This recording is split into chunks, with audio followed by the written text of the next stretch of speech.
오늘 말씀의 제목은 유다의 타락이라는 그러한 제목입니다. 수년 전에 해킹을 통해서 애슐리 메디슨이라고 하는 불륜을 조장하는 웹사이트 회원 정보가 틀린 적이 있습니다. 아마 아는 분들은 아실 거예요. 그래서 거기에 회원들이 전 세계에 흩어져 있는 회원들을 얼마나 되나 했더니만 3,700만 명이 거기 들어가 있어요. 구글링을 해보시면은 애슐리 메디슨이라는 그 웹사이트가 뭐냐면은 핵심 목적이 혼의 관계를 찾는 사람들을 연결시켜주는 것으로 정통적인 데이트 경험과는 적합하지 않다 이래 됐어요. 혼의 정사를 원하는 사람들이 자기 데이터를 거기 입력하는 거예요. 그러면 전 세계적으로 서로 묶어주는 것이에요. 그러면서 전 세계에 어느 지역 쪽에 그런 사람이 많은가 하는 지도를 만드는 것이에요. 지도 한번 보여주죠. 빨간 게 많은 데가 제일 많은 데고, 그 다음에 좀 적은 데가 노란색이에요. 까만 데는 데이터가 없든지 조인 안 됐든지 그래. 3,700만, 최고 많은 데가 유럽입니다. 그리고 미국 지도 보시면 아시죠. 그리고 브라질 쪽으로 저쪽으로 내려가 있고, 미국에도 대도시들, 동부 지역의 대도시, 그리고 캘리포니아 쪽, 그리고 대한민국도 빨개요 보면. 일본도 그렇고 뭐 저렇게 되어 있습니다. 더 이상 안 보이죠? 그냥 내려가면 되겠네. 3,700만 명이 자신의 프로필을 임명해서 혼의 정사하기를 원했는 사람들, 특별히 여성들에게 작업을 걸기 좋아하는, 가장 좋아하는 사람이 누구냐면 이태리 남자인데, 이태리는 완전히 빨간 거로 되어 있어요. 유럽을 끼고 있는 선진국인 영국과 독일, 붉은색 비율이 많고 스페인도 붉은색이 많이 있습니다. 미국 대륙도 상당한 부분이 붉은색과 노란색으로 물들려 있습니다. 뉴욕과 보스턴, 로스앤젤레스 대도시 붉은색입니다. 인간의 타락은 한순간인 것이에요. 결혼이라는 것이 있고 나서부터는 타락하는 것이에요. 사람들이 보면 창세기 37장부터 마지막 50장까지는 계속적으로 요셉이 주인공으로 요셉에 대한 이야기라 했습니다. 그런데 갑자기 38장이 들어와서 야곱의 12아들 중에서 넷째 아들인 유다의 이야기가 삽입되어 있습니다.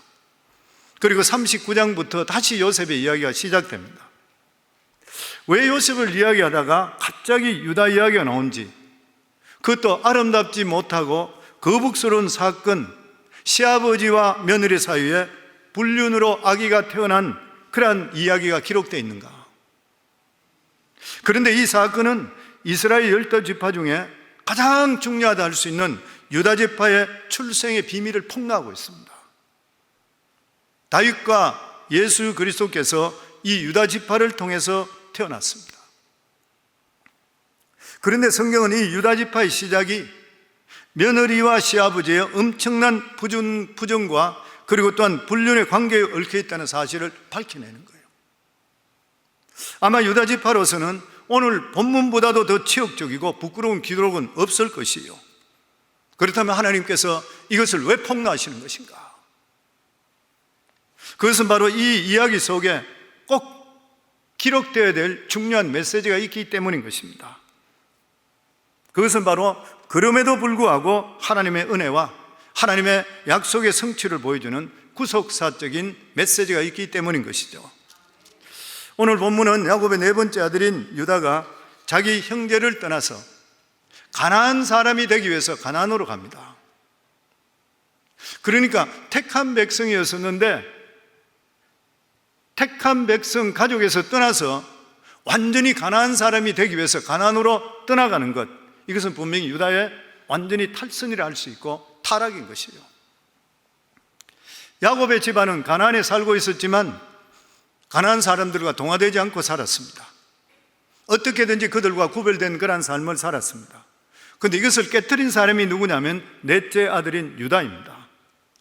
그는 자기 형제를 떠나서 가나안 사람 속에 묻혀 살았고 가나안 여인과 결혼해서 세 아들을 낳았고 큰아들 또한 마찬가지로 가나안 여자와 결혼시켰습니다. 무슨 말인 것이? 믿음에서 완전히 떠나버렸습니다. 하나님 나라를 완전히 버려버리고 세상과 완전히 동화되어서 세상 사람과 똑같이 살았다는 것을 의미하는 것이에요. 오늘 1절 2절에 보면은 그 후에 유다가 자기 형제들부터 떠나 내려가서 아둘람 사람 히라와 가까이 하니라. 유다가 거기서 가나안 사람 수아라 하는 자의 딸을 보고 그를 데리고 동참하니, 유다가 자기 형제를 떠나서 내려가서라는 말은 잠깐 볼일 보러 갔다는 그런 뜻이 아니라 완전히 형제를 떠나 독립했다는 것이에요.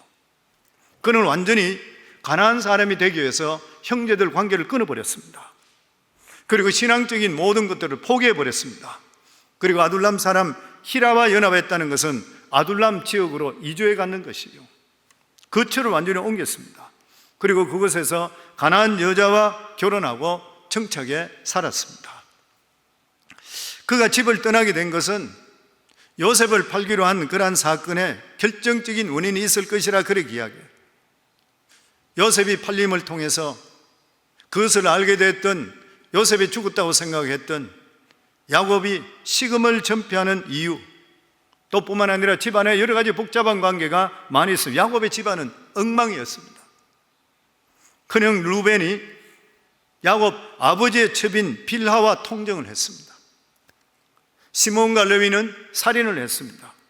이런저런 이유를 통해 서로 간에 불화가 생기는 거예요. 서로 존경할 이유가 하나도 없게 되었습니다. 서로 경쟁하고 그리고 질투하고, 그래서 차라리 집을 떠난 것이 나을 것이라 떠나버렸어요, 완전히. 그런데 이것은 그에게 엄청난 실수였습니다. 신앙을 떠나게 되면 어떻게 돼요? 타락합니다. 신앙이나 믿음의 형제들 관계가 중요하지 않다고 생각해서 떠났던 유다는 가나안 땅에서 하나도 축복을 받지를 못했습니다. 아들 셋을 낳았는데 둘은 죽어버렸고 나머지 남은 아들도 어쩌면 죽을지도 모르는 것이에요. 교회도 마찬가지인 것입니다. 교회 안에 들어와서 신앙생활 하다 보면 시끄럽기도 하고 시기하기도 하고 질투하기도 하는 것이에요. 그래서 사람들이 교회를 떠나는 그런 일이 있습니다. 그럼에도 불구하고 교회는 살아남아야 되고 교회에 남아 있으셔야 돼요. 어떤 경우를 통해서라도 신앙의 공동체를 떠나서는 안 되는 것이에요. 어려움이 와도 인내할 수가 있어야 되는 것입니다. 저는 목회하면서 저희 아내와 같은 그런 이야기 해요. 얼마 전에도 그런 이야기 했는데, 교회에 어쨌든 붙어 있는 사람, 우리가 20여 년 동안 했지만 우리 교회는 뭐 특별한 풍파는 없었습니다만은 그럼에도 불구하고 신앙적으로 시험 드는 사람, 시험은 뭐 어쨌든 드는 사람은 들잖아요. 어쨌든 여러 사람들을 많이 보는데 그럼에도 불구하고 어려움인데도 불구하고 붙어 있는 사람들은 다 잘 되라는 거예요. 다 잘 돼요. 어쨌든 시험에서 떠났던 사람들 치고는 어려움 안 당한 사람이 잘 없을 정도예요. 그걸 보면서 느끼는 이유가 뭐냐면은 하나님께서 원하시는 신앙 공동체는 붙어만 있으면 복을 주시는 게 확실하구나. 아멘. 유다는 신앙의 공동체를 떠난 것도 문제인데 다른 하나 실수는 가나안 여자와 결혼했습니다. 2절에서 5절에 보면 유다가 거기서 가나안 사람 수아라 하는 자의 딸을 보고 그를 데리고 동침하니 그가 임신하여 아들을 낳으며 유다가 그의 이름을 엘이라 하니라. 그가 다시 임신하여 아들을 낳고 그의 이름을 오난이라 하고 그가 또다시 아들을 낳고 그의 이름을 셀라라 하니라. 그가 셀라를 낳을 때 유다는 그 집에 있었더라. 하나님을 모르고 우상 숭배하는 것과 하나님을 믿는다고 하면서도 도덕적으로 타락하고 성적으로 문란하게 사는 것 중에 어느 것이 더 위험하겠습니까? 우리들이 보통 생각할 때는 하나님을 믿기만 하면 좀 타락했다 하더라도 회개하면 될 것이라 이렇게 생각합니다.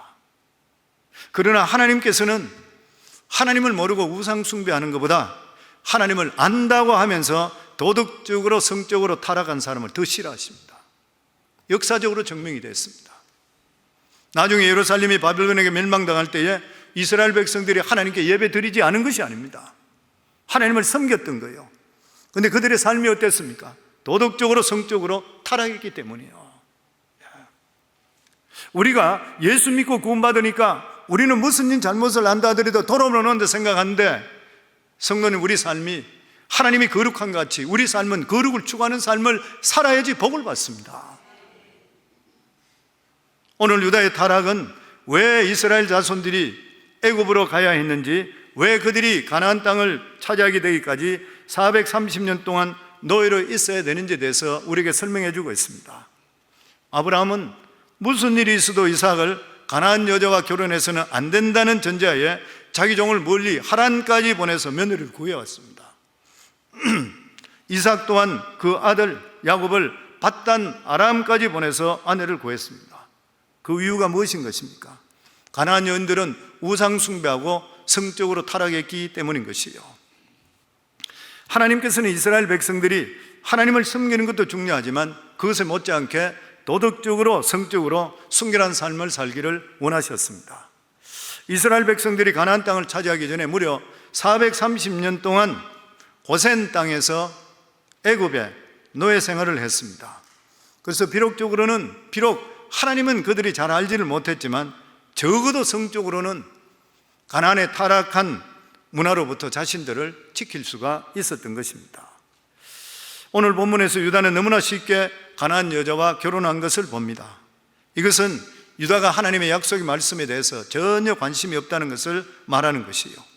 지금 유다의 행동은 신앙이라는 조금도 없는 이스마엘이든지 에서와 다른 것이 하나도 없는 것이요.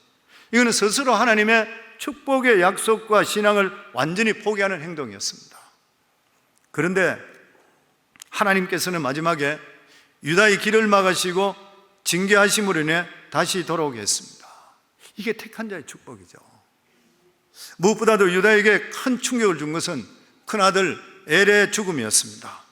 6절에 7절에 보면 유다가 장자 엘을 위하여 아내를 데려오니 그의 이름은 다말이더라. 유다의 장자 엘이 여호와가 보시기에 악함으로 여호와께서 그를 죽이신지라. 엘이 하나님 앞에 무슨 죄를 짓는지는 잘 모르겠어요. 그런데 무엇인가 중요한 죄를 짓기 때문에 하나님 그를 죽여버렸습니다. 그런데 우리가 여기서 의문이 드는 것이 뭐냐면은 야곱의 아들들은 엄청난 죄를 지은데도 불구하고 오래 참으셨는데 왜 유다의 아들은 이렇게 급하게 징계해서 죽이기까지 하는가? 야곱의 아들들은 진짜 수많은 사람들을 살해까지 했잖아요. 레위나 시몬 같은 사람. 근데 왜 그랬을까? 이걸 어느 신학자는 이렇게 풀이했습니다. 이 문제에 대한 답은 죄의 질에 따라 찾기보다는 공동체 문제에서 찾아야 된다. 야곱의 아들들이 무슨 죄를 지었음에도 불구하고 살 수 있었던 것은 그들이 아직도 아버지 집에 머물러 있었기 때문이라.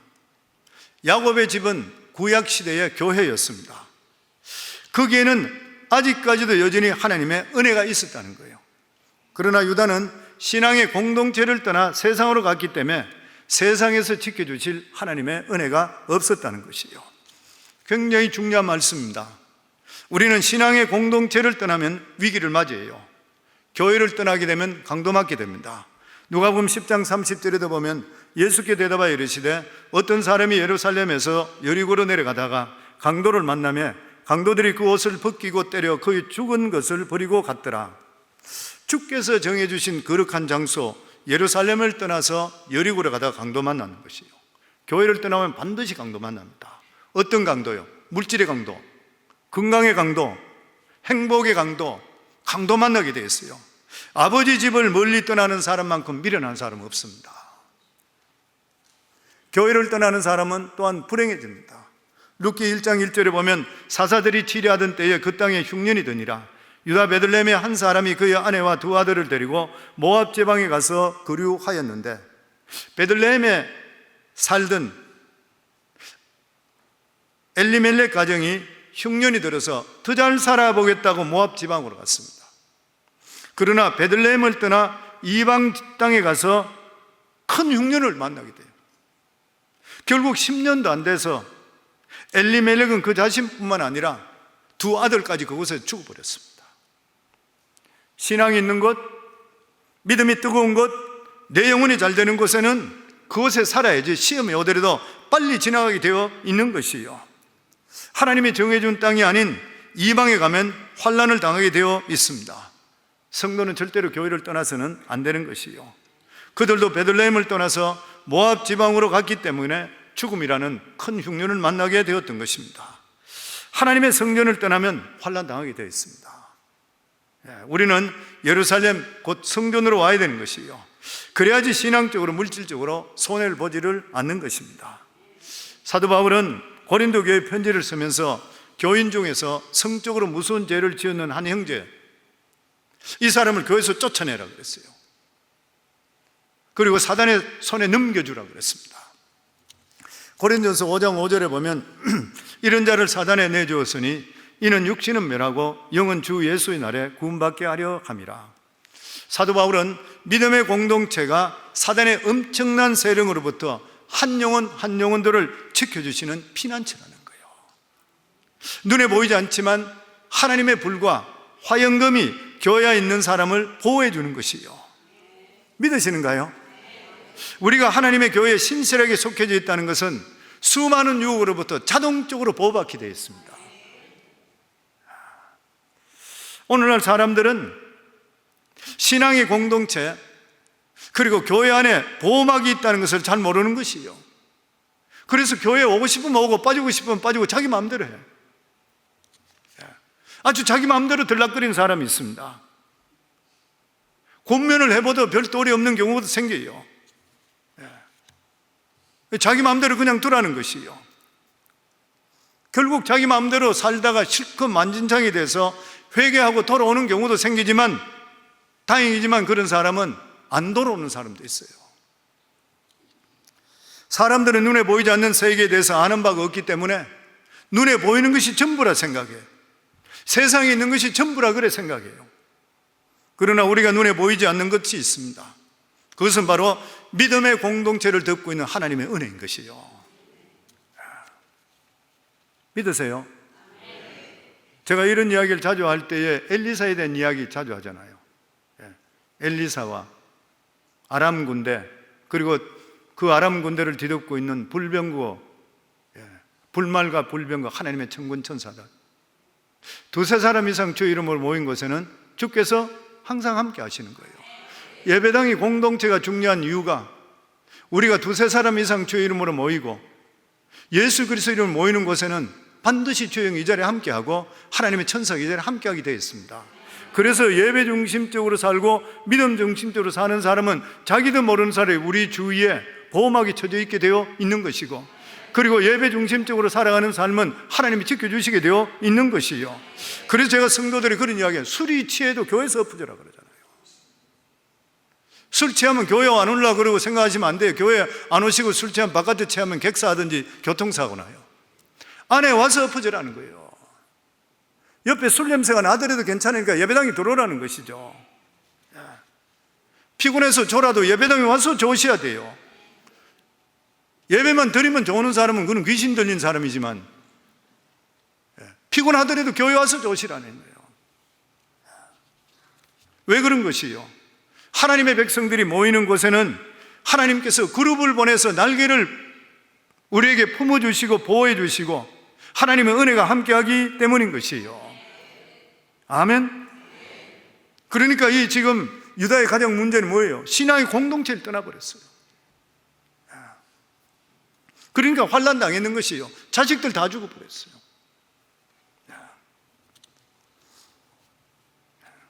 이 큰아들이 첫 번째 죽게 됐을 때 8절에 보면 유다가 오난에게 이르되, 둘째 아들이죠, 유다가 둘째 아들에게 이르되 내 형수에게로 들어가서 남편의 아우된 본문을 행하여 내 형을 위하여 씨가 있게 하라. 그 당시 전통으로는 형사 취수 제도라고 해서 형이 자녀가 없고 죽으면은 동생이 형수를 맞이해서 형의 대를 이어주는 것이에요. 그런데 동생이 오난이 생각할 때에 형수에게 아기를 갖게 될 때에 형의 가문을 이어가기 때문에 재산이 글로 다 가는 거예요. 자기한테 오질 않게 되는 거예요. 그러니까 땅에다가 설정했다고 그랬습니다. 그래서 하나님께서 그것을 보고 악하게 여겨서 죽여버렸습니다. 이제 유다의 세 아들 중에서 어린 아들 하나만 남았습니다. 그런데 이 막내 셀라는 너무나 어리기 때문에 아직까지 다말에게 보낼 수가 없어요. 그래서 다말에게 이야기하기를, 며느리 이야기하기를, 네가 수절하고 있으면은 막내 아들 이 셀라가 장성하게 되면 네가 다시 혼인시켜 주겠다. 그러니까 네 기다리라. 아마 이 유다 마음속에는 이 셋째도 잘못하면 들어갔다 죽겠구나 이런 생각이 있었을 거예요. 11절에 보면 유다가 그 며느리 다말에게 이르되 수절하고 내 아버지 집에서 내 아들 셀라가 장성하기를 기다리라니 셀라도 그 형들 같이 죽을까 염려함이라. 다말이 가서 그의 아버지 집에 있으니라. 그 당시는 조선시대하고 틀리기 때문에 수절하는 그것이 없습니다. 더더욱이나 이 가나안에는 수절이 없어요. 남편이 죽으면 얼마든지 다른 남자에게 결혼할 수 있는 것이요. 근데 이 다말은 다른 남자에게 가는 것을 포기하고 셀라를 기다렸습니다. 그 당시의 풍습으로 봐서는, 가나안의 풍습으로 봐서는 진짜 이상한 일이에요. 왜 다말은 그렇게도 히브리인의 씨를 원했던 것인가? 거기에 엄청난 비밀이 있습니다. 14절에 보면 그가 그 과부의 의복을 벗고 너울로 얼굴을 가지고 몸을 휩싸고 딥나 길 곁 에나임 문에 앉으니 이는 셀라가 장성함을 보았어도 자기를 그의 아내로 주지 않음으로 말미암음이라. 아무리 기다리도, 그리고 막내 아들이 장성했는데도 불구하고 자기에게 보내주지 않게 되니까 결과적으로 시아버지를 통해서 씨를 받기 원해 시아버지를 유혹합니다. 다말은 치밀한 계획으로 유다와 불륜을 계획하게 됩니다. 시아버지 유다를 사랑했기 때문이 아닌 것이요, 유다는 이미 많이 늙었습니다. 그렇다고 시아버지께 복수하기 위해서도 아닌 것이요, 그렇다면 이런 엄청난 죄, 시아버지와 며느리의 불륜을 저지르는 이러한 이유가 어디에 있는 것인가? 오직 이스라엘의 씨를 얻기 위해서, 자기를 통해서. 그 이유는 다말은 시집 와서 시아버지 유다를 통해서 새로운 세계를 보게 됩니다. 이것은 마치 룻이 시어머니 나오미를 통해서 새로운 믿음의 세계를 본 것과 똑같은 것이요.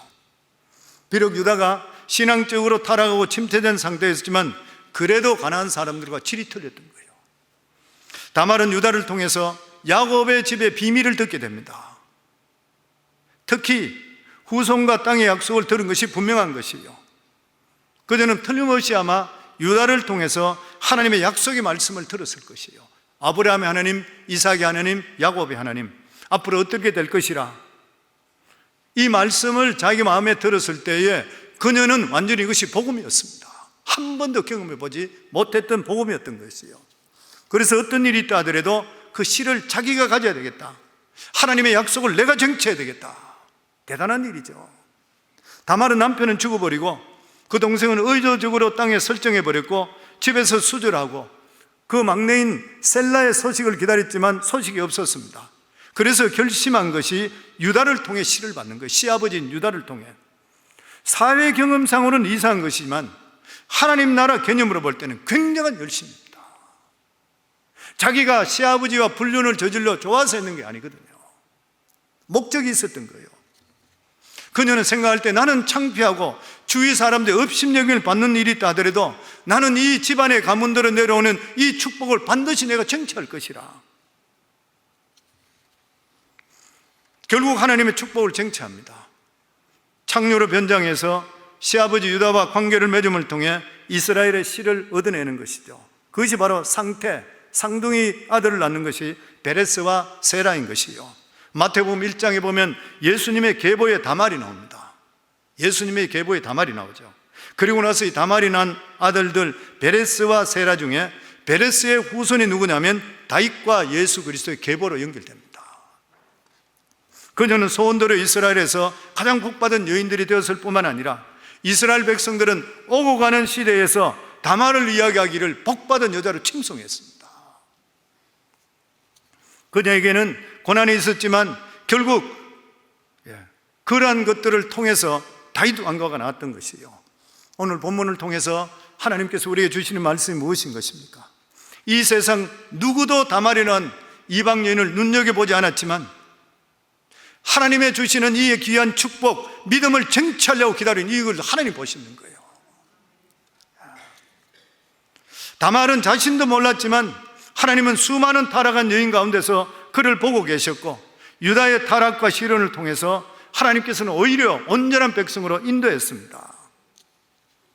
우리는 유다가 자기 형제를 떠나서 일시적으로 타락한 삶을 사는 이유는 우리가 알 수 없어요.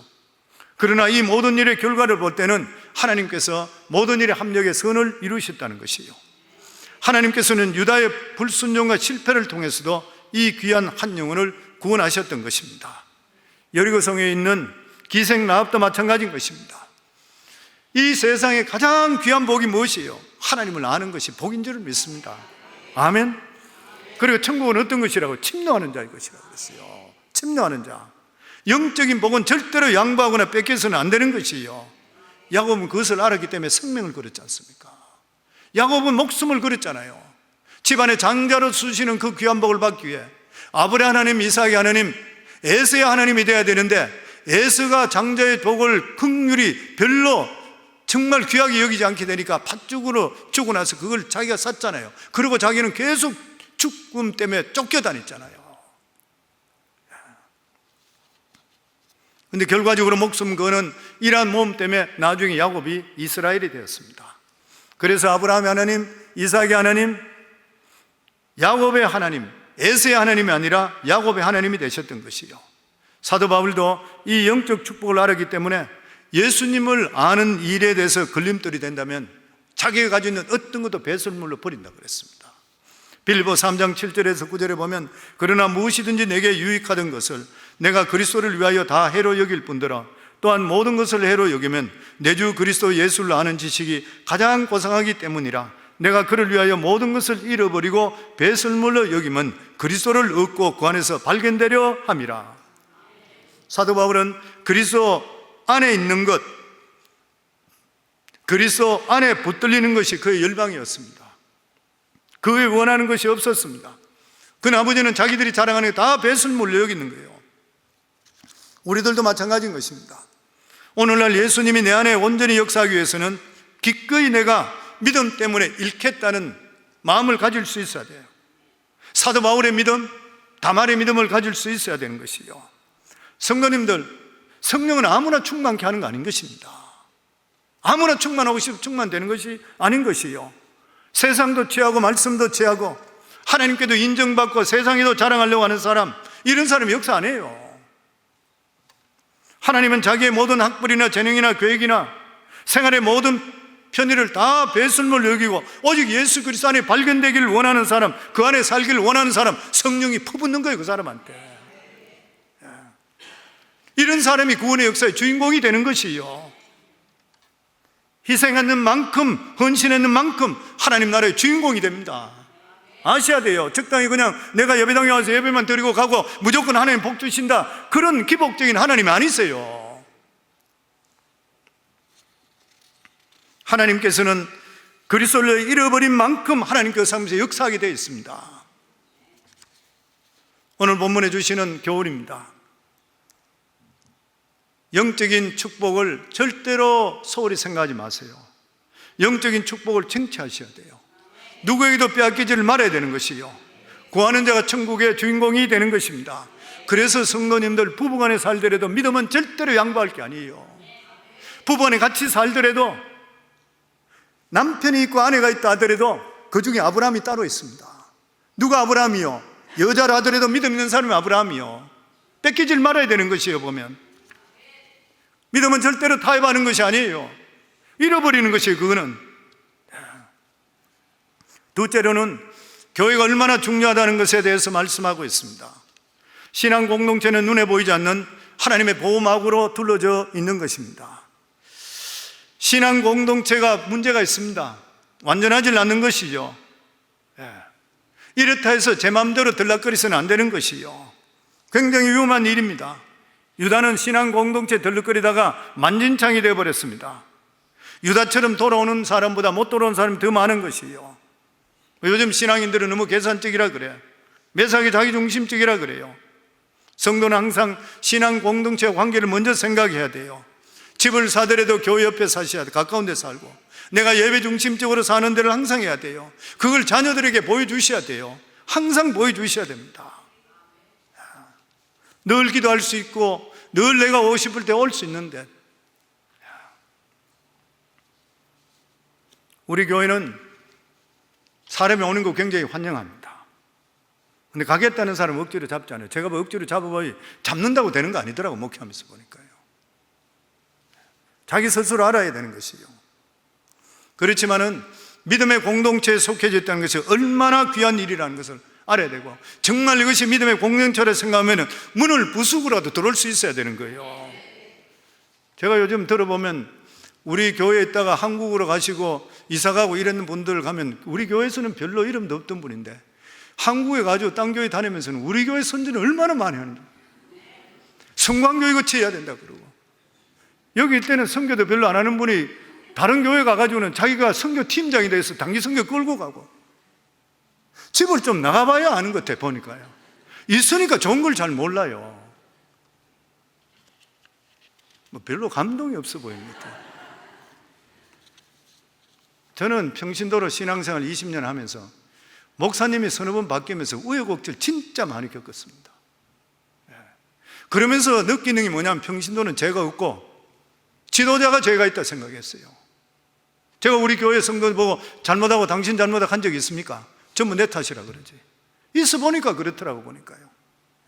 그걸 제가 겪으면서 우리 교회 성도들은 목회자 때문에 아픔 겪지 말아야 되겠구나. 우리 교회는, 저는 성령이 역사하는 교회라고 믿고 있습니다. 기도가 살아있는 교회라고 믿습니다. 성령이 역사하시고 기도 있는 살아있는 교회는 어떤 교회요? 변화 역사가 임하는 거예요. 변화 역사. 아무리 교회가 크더라도 무리만 있다가 무리로 흩어져 버리면 그건 교회가 될 수 없죠. 와서 하나님 말씀 듣고 기도함을 통해 내 인생이 바뀌어야 되고, 우리 가정이 바뀌어야 되고, 우리 자녀들이 바뀌어야 되고, 나의 비전이 새로 발견돼야 돼요. 이게 교회에서 할 일인 것이잖아요. 그냥 내가 교회 예수 믿으니까 교회 안 가면 안 되니까 그냥 교회 적당히 갔다 왔다 갔다 하고, 그냥 교회 친교니까 좋으니까 모이니까 서로 어울리고, 그게 어떻게 교회가 돼요? 교회라는 성령은 우리 삶 속에 반드시 변화를 요구합니다. 내가 이렇게 살아서 안 되겠다, 내가 도덕적으로도 바로 살아야 되고 믿음적으로 바로 살아야 되겠다, 이게 교회에서 계속 부리짖고 하나님의 복음을 통해 내 자신이 변화되어야 되는 거예요. 아멘. 저는 우리 교회가, 우리가 있는 이 공동체가 우리 눈에는 보이지 않지만 하나님의 보호막이 있다고 믿습니다. 누군가가 우리를 위해서 기도해 주는 거예요. 아멘. 그렇기 때문에 기도가 있는 데는 보호막이 쳐지기 때문에 웬만한 시험에서는 보호되는 것이고 또 보호받게 되어 있는 것이요. 야곱의 아들들은 문제가 많았지만 그럼에도 불구하고 하나님의 공동체 안에 있었기 때문에 안전했습니다. 그런데 유다는 하나님의 공동체를 떠나버렸기 때문에 아들들이 죽어버렸어요. 유다가 너무 쉽게 떠난 것이 그에게 실수였습니다.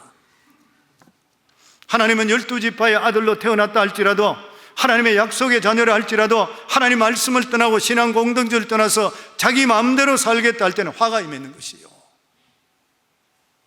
그것을 통해 저주가 임했고 고통이 임한다는 사실을 보여주는 것입니다. 믿음의 공동체가, 우리 교회가 어떤 공동체든 확실히 하나님 쪽에 서 있다는 걸 믿으시는 것 같으면 그 공동체를 지킬 수 있고 그 교회 공동체에 최선을 다하기를 주 이름으로 축원합니다. 그리고 세 번째로, 인간의 연약함과 부족함과 불신앙 때문에 실수가 있다 한다 하더라도 하나님께서 그것 때문에 약속을 포기하지는 않는다는 거예요. 우리가 죄가 아무리 크다 하더라도 하나님 사랑보다는 클 수가 없는 것입니다. 우리는 가끔 우리 죄 때문에 심하게 절망하고 좌절하지만 하나님은 그렇지 않습니다. 이사야 1장 18절에 보면 여호와께서 말씀하시되, 오라 우리가 서로 변론하자. 너희 죄가 주홍 같을지라도 눈과 같이 희어질 것이요 진홍같이 붉을지라도 양털같이 되리라. 하나님께 우리를 사랑하셔서 예수 그리스도의 보혈의 피로 우리 죄를 다 사해 준 줄을 믿습니다. 그리고 우리가 아무리 잘못하고 추하더라도 하나님은 우리를 향한 약속은 절대로 포기하지 않습니다. 우리는 이런 말씀이 생각날 때마다 우리 삶의 희망과 용기가 서고 담대해지는 것이요. 이사야 43장 1절에 3절 하나님 주시는 말씀 우리 한번 같이 읽도록 하겠습니다. 너는 두려워하지 말라. 내가 너를 구속하였고 내가 너를 지명하여 불렀나니 너는 내 것이라. 내가 물 가운데로 지날 때에 내가 너와 함께 할 것이라. 강을 건널 때 물이 너를 침몰하지 못할 것이며 내가 불 가운데로 지날 때에 타지도 아니할 것이요 불꽃이 너를 사르지 못하리니 대저 나는 여호와 내 하나님이요 이스라엘의 거룩한 이요 내 구원자임이라. 할렐루야. 아멘. 믿으시는가요? 하나님께서는 유다를 통해서 그 집안을 통해 다윗이 태어나고 메시아가 태어나는 이러한 이미 약속의 말씀이 있었기 때문에 비록 유다가 잘못한 일이 있다 하더라도 하나님 그 약속 성경에 다시 불러내 주시고 보호해 주시고 그를 통해 하나님의 역사가 임했던 것이요, 이것이 우리에게 얼마나 위로가 되는지 몰라요. 저는 더더욱이나 주의 종이기 때문에 더 생각을 많이 합니다. 저도 부족하고 연약하고 넘어질 때도 있어요. 그럼에도 불구하고 하나님 실수보다도 사랑하는 그 마음이 있어서 이렇게 세워주셔요. 보면 우리 모두 다 그래 되는 것이요. 그래서 오늘 이사야 43장 1절에 3절 말씀을 항상 마음속에 두어야 됩니다. 너는 두려워하지 말라. 내가 너를 구속했고, 하나님이 구속했대요. 내가 너를 지명하였나니 너는 내 것이라. 내가 불 가운데로 지날 때 내가 너와 함께 할 것이요, 어떤 불같은 시험이 있다 하더라도 주님과 함께 할 것이요, 강을 건널 때 물이 너를 침몰하지 못할 것, 어떠한 어려움 속에서도 건져내실 것이요, 내가 불 가운데 지날 때도 타지 아니할 것이요, 사드락과 메삭과 아벳느고가 보여줬잖아요. 불꽃이 너를 사르지 못하리니 대전하는 여호와 너의 하나님이요 거룩한 이요 너의 구원자이십니다. 아멘. 그리고 마지막으로 다윗과 그리스도의 계보를 읽게 한 다말을 보면서 기독교를 고상한 종교로 생각하지 말아야 됩니다. 박사학위를 받고 고상한 성품을 가진 자가 설교를 해야 되고, 부정한 것은 쳐다보지도 못하는 천사 같은 성도들이 모이는 종교가 기독교로 생각하면 그 기독교에 있을 수 없습니다. 기독교는 그런 종교가 아닌 것이요, 기독교는 허물 많은 사람들이 모인 그러한 종교인 것이고 창녀와 사생아의 종교입니다. 그 이유가 무엇인 것입니까? 죄성을 가진 우리 속에 고상함이 하나도 없기 때문에 그렇습니다. 저도 그렇고 여러분도 그렇고. 그럼에도 불구하고 자신의 부끄러움을 개의치 않고 하나님께 나갔을 때 다말이 하나님의 놀라운 구원의 역사를 일으켜 주시어 창녀 같고 사생아 같은 자를 구원하시고 축복하시는 하나님이시요, 그래서 우리는 있는 그대로 하나님께 나와야 되는 것이요, 오늘 우리가 위선의 탈을 벗어버려야 됩니다. 고상한 거 우리한테 하나도 없어요.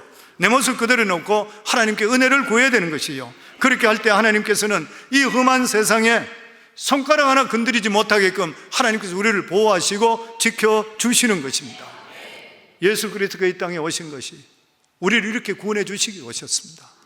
오늘 주의 피와 그리고 또한 살을 상징하는 우리 주의 만찬을 나누는 시간입니다. 우리가 예수 그리스도 없더라면 어떻게 우리가 하나님 이러한 보호를 받을 수 있습니까? 어떻게 이런 축복을 받을 수가 있어요? 그러니까 우리가 예수 그리스도를 믿고 구원받고 하나님 자녀 됐다는 것은 죽었다 깨어나도 다 감사할 수 없어요. 오늘 그것을 상징하는 것이요,